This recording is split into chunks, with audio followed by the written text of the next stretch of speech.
Bonjour à toutes et à tous, soyez les bienvenus pour ce Morning Crypto. Vendredi 19 juin 2026, Bitcoin peut tester les 60 000 dollars et il doit absolument tenir les 60 000 dollars. Sinon, je lis beaucoup que le Bitcoin peut aller visiter les 55 000, les 50 000 dollars. Pas du tout, vous verrez, je vous montrerai au niveau graphique. Je pense tout simplement que si on explose les 60 000 dollars, on n'arrive pas à rebondir en double bottom. On ira visiter jusqu'aux 40 000 dollars. C'est ma grosse conviction depuis des mois, on le partage. C'est l'un des scénarios les plus baissiers, mais c'est celui qui est le plus réaliste finalement quand on regarde les patterns et quand on regarde par rapport au cycle précédent. Donc SpaceX qui est en train de légèrement se replier ces derniers jours après avoir fait un départ canon. Selon certaines sources, les banquiers de SpaceX se préparent à une éventuelle émission obligataire de 20 milliards de dollars. C'est complètement fou en fait ce qui est en train de se passer. Une introduction en bourse, ça sert surtout à une entreprise à récupérer énormément de liquidités. Ils ont récupéré entre 75 et 80 milliards de dollars. Ils ne sont pas rassasiés. Ils vont aller chercher sur le marché obligataire, donc émettre de la dette pour 20 milliards de dollars. Ils auront récupéré 100 milliards de dollars en une semaine. Ça serait complètement fou. Et c'est ce qui a un peu ramené des craintes sur le titre. Et aussi, bien évidemment, toujours, tout simplement, hein, ce sont des prises de bénéfices suite à une très très belle envolée de 50%. Donc au niveau du pétrole, on a eu une très très belle baisse ces derniers jours. On est sur des points, bah voilà, hein, moyenne mobile 200, gros point pivot. Si on chute, on va aller se retrouver en dessous les niveaux avant le début du conflit en Iran. C'est une très très bonne nouvelle pour les économies de manière générale, ne serait-ce que pour tous les gens qui vont partir en vacances. Beaucoup vont rester, je pense, en France ou en Europe, ils vont partir en voiture. Bah, au moins, il y aura un prix du baril plus faible et c'est une bonne nouvelle pour les billets d'avion aussi. Voilà, à l'arrivée de l'été, je pense que voilà, c'est du pratico-pratique, mais c'est quand même important. Et on suivra ça en cette fin de semaine. Est-ce qu'on va aller combler ce gap? C'est ma conviction, ça fait très longtemps que je vous en parle. Et on va aller combler, je pense, et donc se retrouver, pourquoi pas, autour des 70 dollars. Au niveau de l'ami Quaker, s'il nous fait un plus 0,44, une dynamique plutôt correcte. On voit qu'on est quasiment, mine de rien, hein, dans l'indifférence générale. Tout le monde s'en fout du CAC 40, à part deux trois personnes comme moi, dont je fais partie. Mais on est en train de se rapprocher de très haut niveau, 8468. L'idée, c'est d'aller chercher un plus haut historique. Pas mal tiré par le luxe, qui a l'air de se reprendre pas mal ces derniers temps. Au niveau du S&P 500, c'est une véritable, voilà, très très belle hausse. On commence aussi à se rapprocher des plus hauts historiques. Et sur le Nasdaq, on compile plus 1,91. Très très belle fin de séance surtout, où on a complètement pumpé. Au niveau de SpaceX, moins 3,56. On reste sur une très très belle. Faut pas oublier que c'est rentré à 135 dollars. Bah, ceux qui sont rentrés, on prenne 50 dollars de plus-value sur le titre. Au niveau du calendrier, les ventes de détail en Angleterre, faut être honnête, tout le monde s'en fout. On a fini la semaine. Aujourd'hui, ce qui va être important, c'est la signature. Et ce que j'ai vu, c'est que ça devrait être en physique à Genève. Je crois que c'est JD Vance pour les États-Unis. Une autre personne côté Iran. Ils vont signer voilà, l'espèce d'accord de pêche. Ça va être l'événement de la journée de ce vendredi. Ça peut apporter des bonnes ondes et je pense faire plier définitivement le pétrole comme on l'a vu, aller le faire combler le gap. Alors ça, c'est intéressant. Je vois beaucoup de gens qui nous disent les gens quittent le minage de Bitcoin pour aller dans l'intelligence artificielle. Je peux vous garantir que si le minage de Bitcoin rapportait, eh ben, il serait pas sur l'intelligence artificielle. Après, c'est comme n'importe quelle industrie, n'importe quel business. Faut pas être monoproduit. Mieux vaut être sur plusieurs produits. Comme ça, si l'intelligence artificielle continue à exploser le Bitcoin, ça se passe moins bien. Voilà, vous avez plusieurs sources de revenus. Et donc, quand on regarde le hash rate sur le Bitcoin, il a pas mal chuté. Même il a même allé au plus bas quasiment depuis un an. Et là, il est en train de repartir à la hausse. Vous allez comprendre pourquoi les mineurs ont débranché. C'est JP Morgan qui nous explique que l'équation économique commence à être très très compliquée pour les mineurs. Je pense qu'on peut avoir même des dépôts de bilan. Vous allez voir.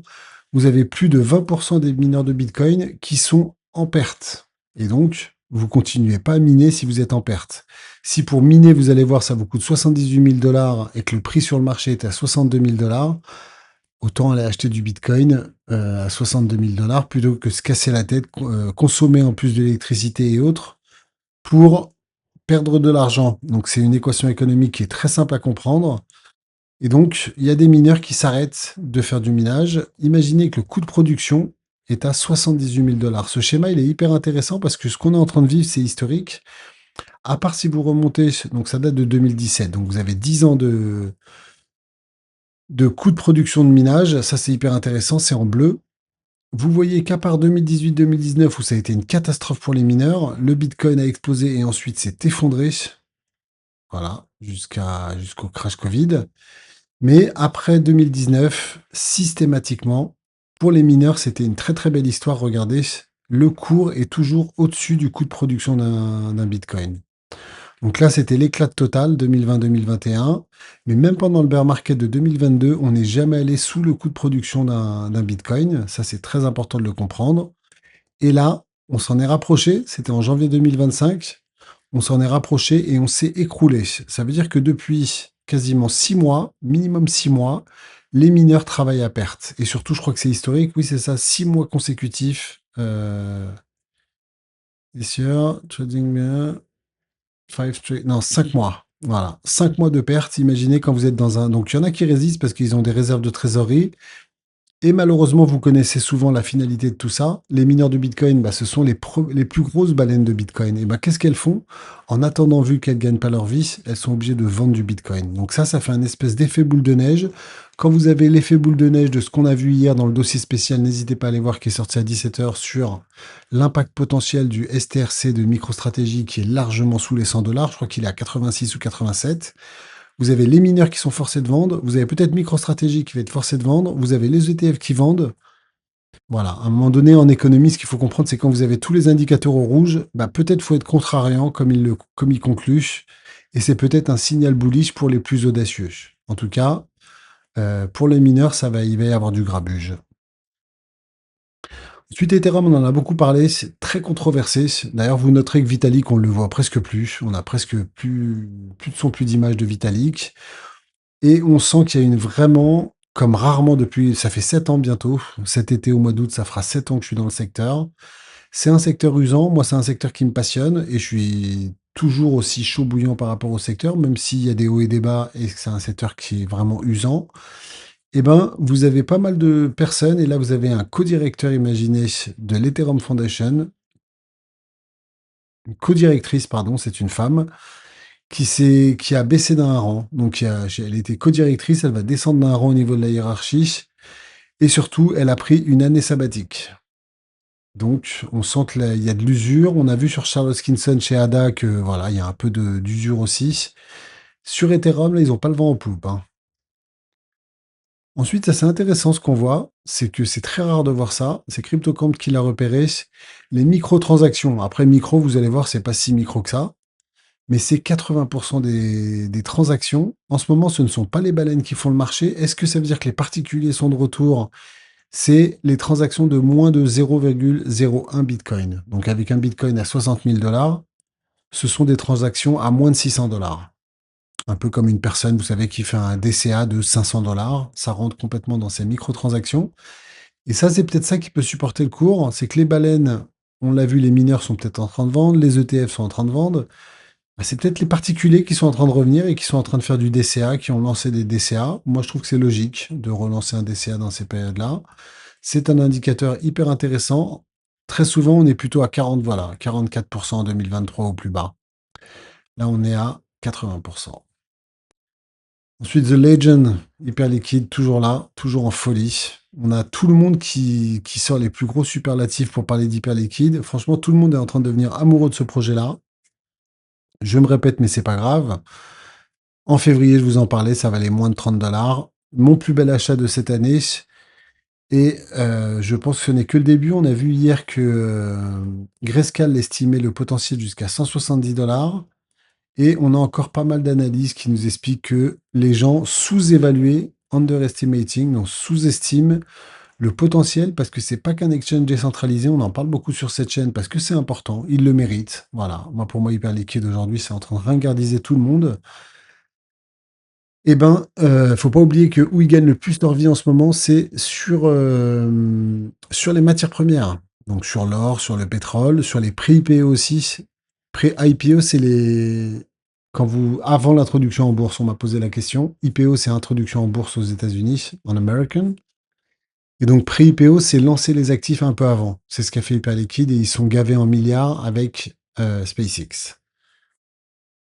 Et donc, le seul bid actuellement, parce que j'ai allé voir sur Hyperliquide la partie marché de prédiction, je trouve que c'est pas très très abouti. Polymarket, c'est beaucoup mieux, je trouve. Kalshi, c'est mieux, mais surtout Polymarket, je trouve que c'est les mieux sur les marchés de prédiction. Je sais pas, ils ont trouvé la bonne ergonomie, je trouve, pour nous vendre ces marchés de prédiction. Ensuite, ça c'est hallucinant. C'est franchement hallucinant. On a la CFTC, vous savez, qui gère les produits dérivés en termes de réglementation et les marchés des matières premières. Donc, en gros, tout ce qui se passe à Chicago, sur le Chicago Mercantile Exchange, eh ben, ils ont validé le principe des perpétuels futurs. C'est quelque chose qui vient du secteur des cryptos et de la blockchain, il ne faut pas l'oublier. C'est quelque chose qui n'existe pas aujourd'hui dans la finance traditionnelle sur les produits dérivés du CME. Que ce soit les options ou les futurs, vous avez toujours des dates d'activation d'options, des dates de fin. Donc ça peut être un futur ou une option échéance fin du mois, fin du trimestre, fin de l'année. Mais vous avez jamais comme ça des perpétuels, c'est-à-dire qu'il n'y a jamais de date de fin. Et donc, qu'est-ce qui se passe? La CFTC a validé et a dit que c'était une très bonne nouvelle, les perpétuels futurs, pour faire revenir, en fait, parce qu'il y a beaucoup d'acteurs de ce marché qui s'étaient barrés des États-Unis. Donc, pour les faire revenir, ils sont en train de vouloir réglementer. Et qu'est-ce qui se passe? Vous avez le CME, l'ancien monde, qui attaque en justice la CFTC et en particulier Michael Selig, le patron de la CFTC. Donc ça, c'est assez cocasse, je trouve. Ils sont en train d'attaquer. Donc c'est une bourse qui attaque. C'est comme s'il y avait le New York Stock Exchange qui attaquait la SEC. Voilà, c'est absolument dingue ce qui est en train de se passer aux États-Unis. On verra et on suivra ça avec beaucoup d'intérêt. Enfin, Peter Schiff, ça fait très longtemps qu'on n'en a pas parlé. Peter Schiff est en train d'enfoncer des portes ouvertes. Oui, c'est compliqué actuellement. Je vous ai fait un dossier bien précis parce que c'est important de bien comprendre ce qui se passe avec MicroStrategy et le risque d'escalade et le risque de vente en cascade de Bitcoin. Ils auront peut-être pas le choix. Eh ben, Peter Schiff est en train de pousser les investisseurs des STRC. Il avait dit que c'était un scam, les STRC, parce qu'il a vendu ça un peu comme une obligation, alors que ce n'est pas une obligation. C'est beaucoup plus compliqué qu'une obligation. Vous avez des pertes actuellement. Si vous vendez du STRC, vous perdez 12, 14, 15% sur votre investissement. Donc, il est en train de se faire, de rentrer dedans là. Voilà, il a dit que les investisseurs devraient lancer voilà, comme s'il était actionnaire de STRC. Je pense pas qu'il soit actionnaire. Et il raconte que, grosso modo, Saylor est coupable de fraude. Voilà, il a fraudé, il a raconté, il a survendu son produit STRC comme un produit sûr avec 11%. Il a jamais dit ça.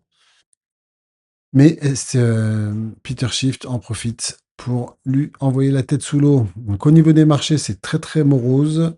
On a des volumes corrects, mais avec de la baisse. On est à 62 000.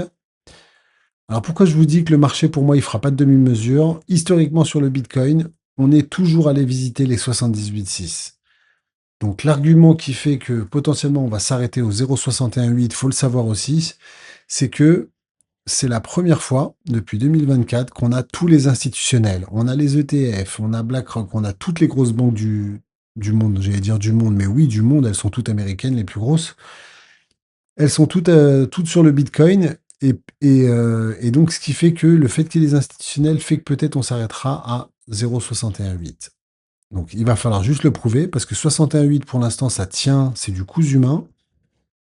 Regardez, autour des 60 000 dollars. Pour l'instant, ça tient parfaitement et ça serait le moment de rebondir, mais il va falloir vraiment rebondir parce que si on ne tient pas, pour moi, il n'y aura pas de demi-mesure, hein, il n'y aura pas de pipo bimbo.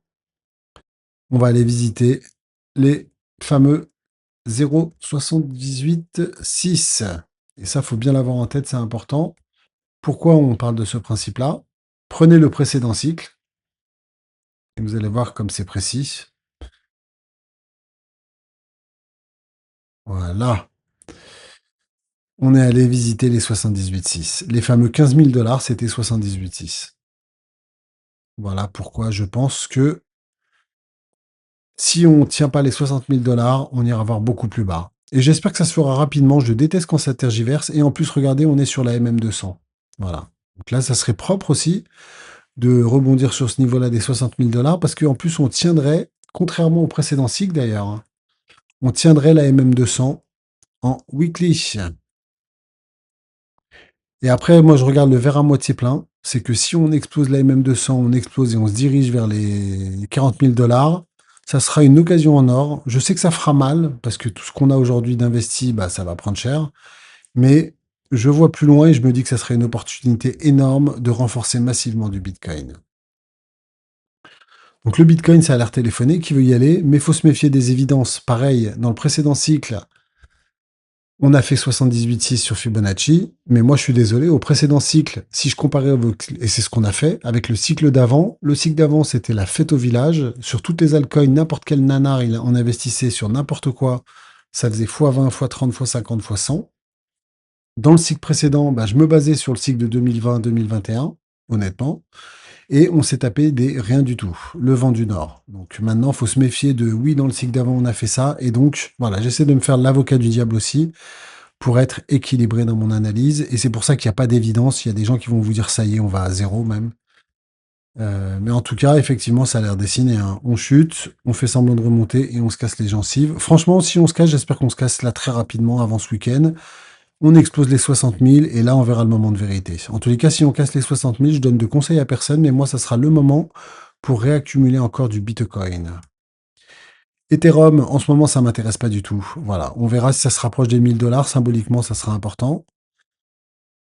XRP, cassage de gencives. Solana, pareil. Chainlink, je suis impressionné par la résistance quand même. Hype, ben voilà, hein, si on refait ce genre de baisse, là, ici, ça avait fait -30, on l'avait vu. Chacun de voir, mais voilà, hype, c'est tellement dans la hype que il y a peut-être des opportunités. Tron qui s'accroche, Zcash qui a l'air de... Jour après jour, je me dis, hop, hop, on chute. Est-ce qu'on ferait pas un bear flag là, à court terme? Faites attention. En tout cas, Stellar exceptionnel. Franchement, respect Stellar. Je trouve qu'il surperforme XRP là depuis quelques temps, c'est assez impressionnant. Tao, bah pas très propre. Toncoin on the mix. Nier, c'est pas mal, moi je trouve que ça résiste. Ondo, toujours très très propre. Moi, Ondo, pour moi, c'est magnifique. C'est petit push, petit flaggy. Et j'aime bien les flags légèrement descendants parce qu'en général, l'issue, on est peut-être sur un bull flag. Vous voyez, c'est la réciproque, c'est le contraire de ZK, je trouve. Ensuite, Injective, mine de rien, toujours très propre sur la MM50. AVE, voilà, on est sur les plus bas. Worldcoin, c'est toujours très propre. Uni, waouh, il va pas reperdre tout ce qu'il a pris quand même. Et ENA, voilà, dans les stablecoins, c'est quand est-ce qu'il se réveille. Je reste confiance, pas parce qu'il est un peu mollasson. Et ensuite, on va finir par MicroStrategy. On va même faire un petit focus parce que MicroStrategy, là, il me fait peur, le cocaillou, là. Il est en train de revenir sous les 30 presque. Est-ce qu'il ne fait pas un Dead Cross après avoir fait un GC Golden Cross? C'est pas très joli, quoi. Regardez, Golden Cross, est-ce qu'il a fait un Dead Cross ou il nous fait tac et il repart à la hausse? À suivre, à suivre, à suivre.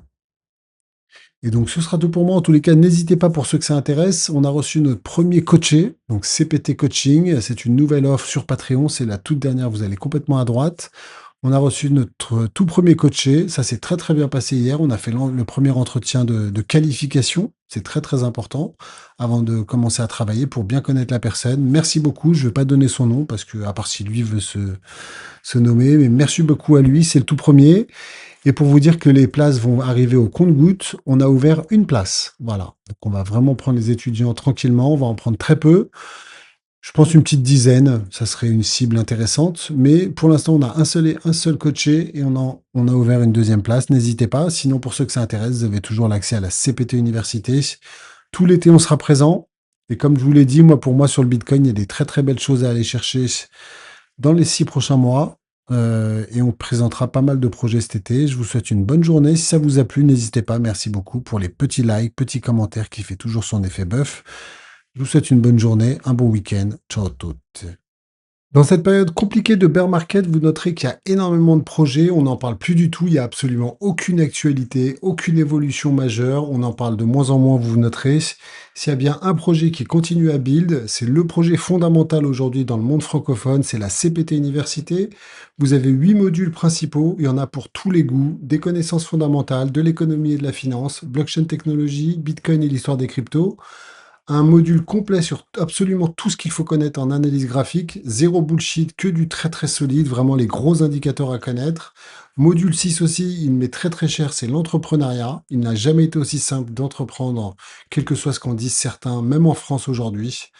Et le module qui va exploser tout l'été, sur lequel on va dépasser les 10 modules, c'est CPT Université Investir, donc module 7, Investir dans les cryptos, où je pense que dans les 6 prochains mois, et c'est pour ça que ce module va continuer à beaucoup évoluer, c'est minimum 2 épisodes par mois sur tout l'été, c'est investir dans les cryptos. On passe en revue les projets majeurs, les projets sur lesquels il y a des très très belles culbutes, je pense, à faire sur les prochains mois, les prochaines années.